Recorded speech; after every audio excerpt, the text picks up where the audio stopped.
Hi, I'm John Baranski. I teach algebra and geometry at Washington Middle School. I was born in Olympia, and I am a graduate of Capitol High School. I studied at Linfield, and I've been here almost 20 years in the Olympia School District teaching math and science. Um, and today I just kind of wanted to tell you a little bit about a lot of the things that your students will have access to on Schoology and resources that are available to help make this year a little bit easier. So when they go to Schoology, it should look something like this. There are a list of materials they can access. I make videos that talk about the different topics we're going over. There is a breakdown for each week. There are quizzes and such. And I'm gonna get into a few of those related things.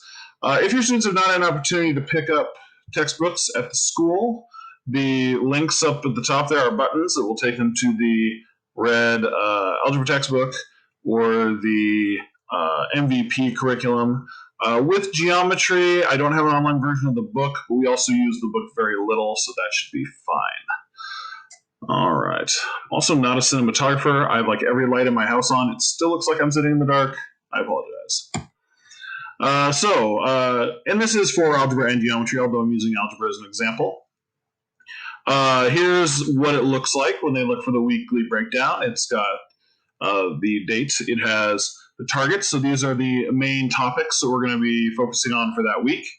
Then under assignment options, I try to give a variety of work for students to be able to work on, like lessons from Khan Academy, lessons from the textbook. PDFs are like worksheets essentially. And what I really like about these things is they have answers to them.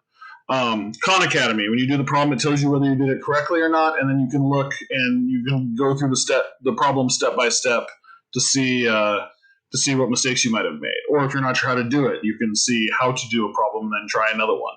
The PDFs have answer keys. The red textbook has answers in the back generally to the odd numbered problems, so that's good. I think that's all really important because when we're doing distance learning, when they're doing practice, when students are working, trying to master a skill, it's really important to know whether they're doing it correctly or not. So it's important that they kind of check their answers as they go or check their answers when they finish a section. MVP does not come with an answer key, although I will from time to time, if I give assignments, I will upload pictures of answer keys onto Schoology.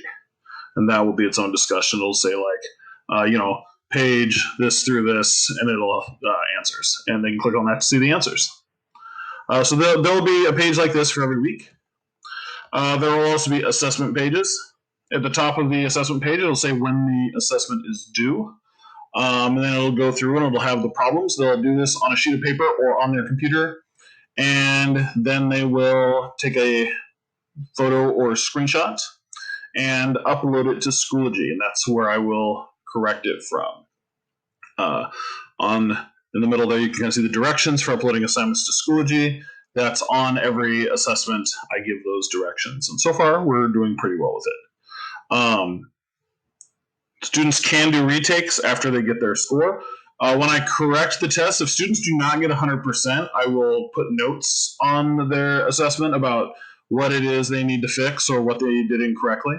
So they can go back, they can practice again, they can email me, we can talk about it. Then they go through and they redo the problems, fixing any mistakes, and you just submit it again on Schoology. Like, use the exact same process as when you submitted it the first time, and it pops up on my screen that it's been resubmitted. And on retakes, you can earn a maximum of 95%, which is still an A.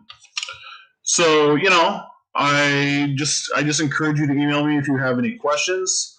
I feel like we're off to a really good start in both classes so far this year. I've been enjoying interacting with the kids. Really encourage students to ask questions, to get involved in class. It is pretty easy on Zoom to be very quiet. Have your camera off and just be hiding in the corner. Just really encourage them to ask questions if they have them. the one nice thing is they can even send just personal questions that only I can see. So it's like other people don't even know they're asking the question, which is kind of a nice advantage over even being in a schoolroom where you have to maybe put yourself out there. On Zoom, you can kind of even kind of quietly ask those kinds of questions, and I will address them. So I just kids keep coming in, doing their work, asking good questions, working hard, and I look forward to having a really good year this year. So thank you very much.